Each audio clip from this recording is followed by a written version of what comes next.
Fellow Ghanaians, good evening. I thank you for welcoming me into your homes once again on a matter we have all sadly become familiar with, COVID-19.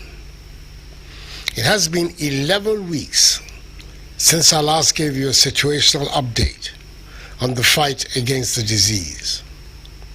I've, however, used the occasion of Easter and May Day to apprise you of some major COVID-related developments and of the need for all of us to continue complying with the health and safety protocols. Embarking on a 9-day official working visit to France, Belgium, and South Africa as part of efforts being made to ensure our nation's rapid and sustained post-COVID economic recovery, and have pre-recorded this update prior to leaving the country. I must at the outset express the gratitude of the nation to the National Chief Imam, Sheikh Usman Nuhu Sharabutu, and all Muslims across the country for adhering to the request to have a subdued Eid al-Fitr celebration, devoid of large public gatherings. By and large, it is gratifying to note that many Ghanaians are adhering to the protocols, and it is heartening to see law enforcement agencies acting against persons and institutions flouting the regulations.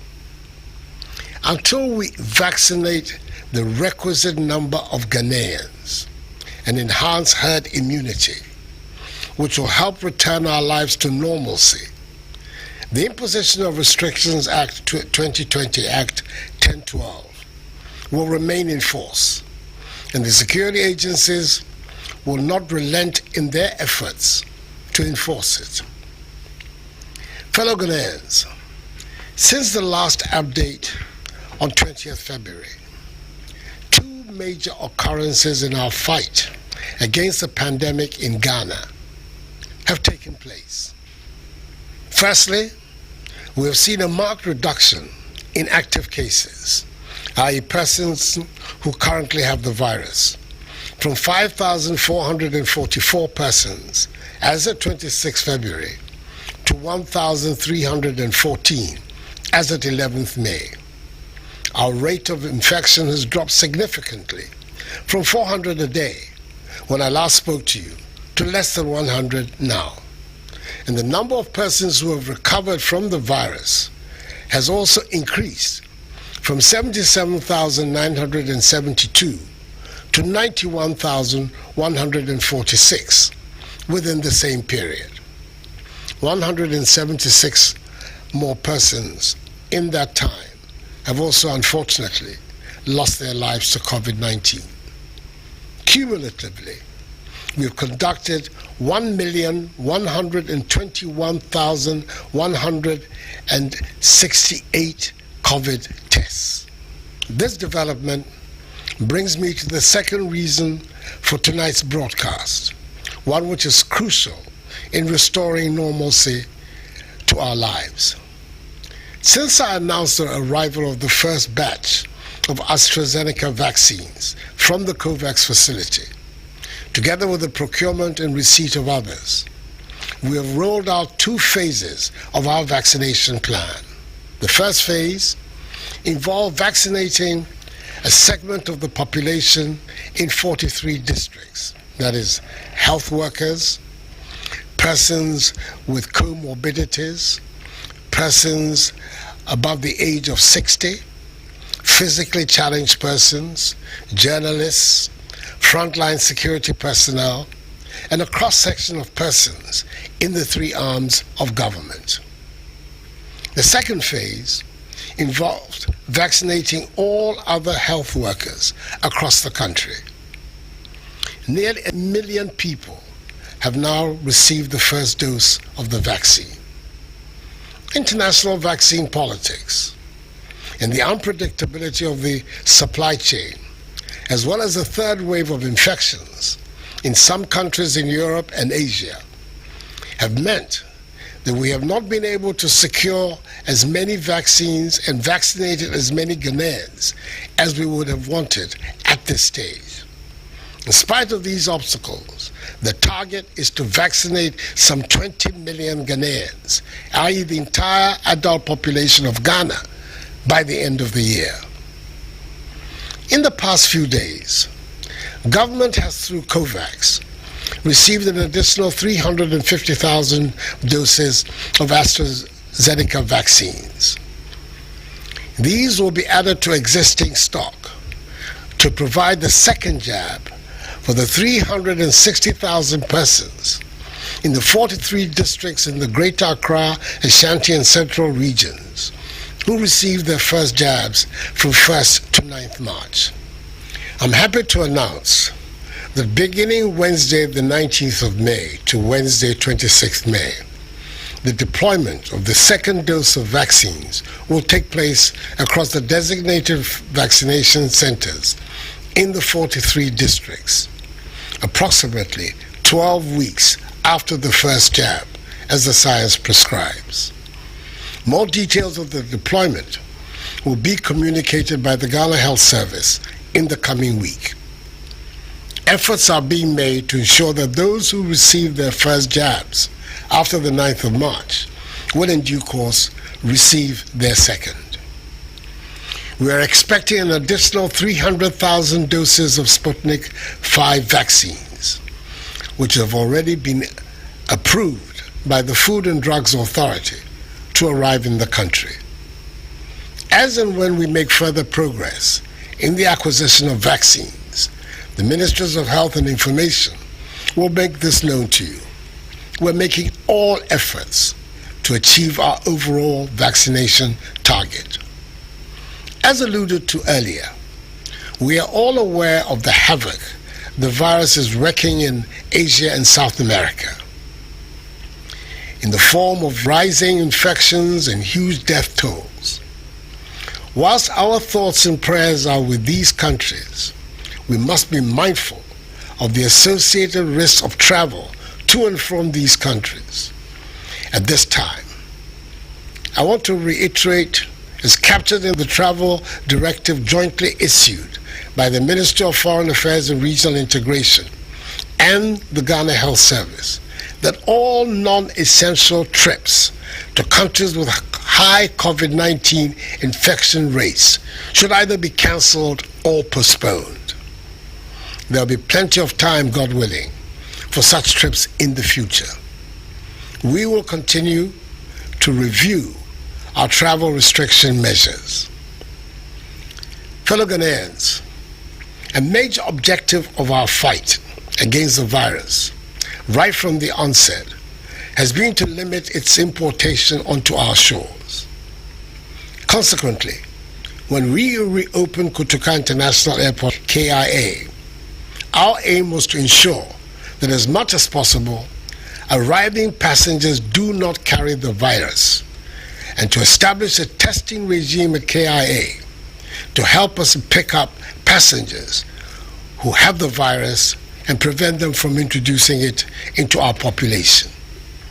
KIA, some 3 weeks ago, recorded significant increases in the numbers of passengers who tested positive for COVID-19. This was identified as in part being due to the countries of embarkation experiencing a third wave of the virus, and also challenges in attesting to the authenticity of COVID-19 PCR certification being presented at airports around the world. Since then, the increase in positive tests from passengers arriving at KIA has declined considerably. Nevertheless, it's still necessary for us in Ghana to find a way to secure further our borders and attain our objective of limiting the importation of the virus. To prevent fake COVID-19 PCR certificates being used to enter our country, government through the Ministry of Health has begun the process of digitizing PCR test results to ensure ease of verification. The technology platform being used at KIA is based on standards set by the Africa Trust Travel and ECOWAS Biomars. All passengers traveling in Ghana must have test results or certificates bearing the trusted travel or biomass codes to be acceptable at KIA. We have reevaluated quality checks on testing at KIA, and we're satisfied with the sensitivity and specificity of the testing regime there. All arriving passengers who test positive will follow the laid-down procedure. Those who test negative from designated COVID-19 hotspots and testing negative at KIA may be subjected to a repeat test on the third day of arrival. Our fight against the virus, my fellow Ghanaians, is by no means over. The continuous havoc being experienced by some countries as a result of the virus is a testament to the fact that until all countries have rid themselves of the virus and have achieved herd immunity, none is safe. So let us all continue to adhere to the COVID-19 safety protocols that are now part of our day-to-day activities. We see the rewards for our compliance with the protocols whenever we witness favorable scenarios in our fight against the virus, evidenced in the easing of some of the restrictions. I'm particularly happy that the significant investments we have made in ensuring compliance with the safety protocols have enabled us to open in safety all schools, private and public, at all levels. And I want to thank parents, teachers, and students for making them work. We have also put in place the necessary protocols that have allowed us to return to churches, mosques, workplaces, markets, stadia, and to travel. Our ability, however, to congregate in closed spaces like cinemas, theaters, and nightclubs remains restricted. In a move towards the reopening of cinemas and theaters, government has engaged cinema owners and operators on a set of protocols and guidelines that need to be put in place and implemented by all operators before eventual reopening. In the coming weeks, the Ghana Health Service and the Ghana Tourism Authority will be announcing these protocols and mandatory modalities and work with the operators on a set of directives that will ensure the health and safety of all patrons and staff in all the facilities involved. Fellow Ghanaians, I remain optimistic that we can return our lives to normal if we cooperate and work together. Let the reduced rate of infections not lull us into a false sense of security. Let us continue to adhere to the safety protocols, that is, the enhanced hygiene and mask-wearing protocols. Let us take the vaccine when it gets to our turn, and let us continue to put our faith in Almighty God. There is light at the end of the tunnel. Our goal of 0 active cases is in sight if we remain vigilant and steadfast. Enuanom, efiri na awotwe ayebe, woni awo paneɛ no, bɛsɛ awo ne ɛtɔso mienu. Aban ɛboaboa aduro na no bebree ama Ghanafo nyinaa. Mesrɛ mo, sɛnea maka dada, mɔne biara ɛni paneɛ no ho. Enti sɛ ɛduro so a, kɔna kɔwɔ paneɛ no. Na no na ɛbɛboa ama yɛatumi apam yare ɛfiri yɛ man mu. Anyame me kagya ochi na ani baane. Many egbo corona chofa basa agbo ekun. Amlalo ebua chofa pi na agana mambi fe no ewo kesho no ya ni o ya gbu chofa no ni ba wawo ni wo hwe hela keje wo manemi. May God bless us all in our homeland Ghana and make her great and strong. I thank you for your attention. Good night and God bless you all.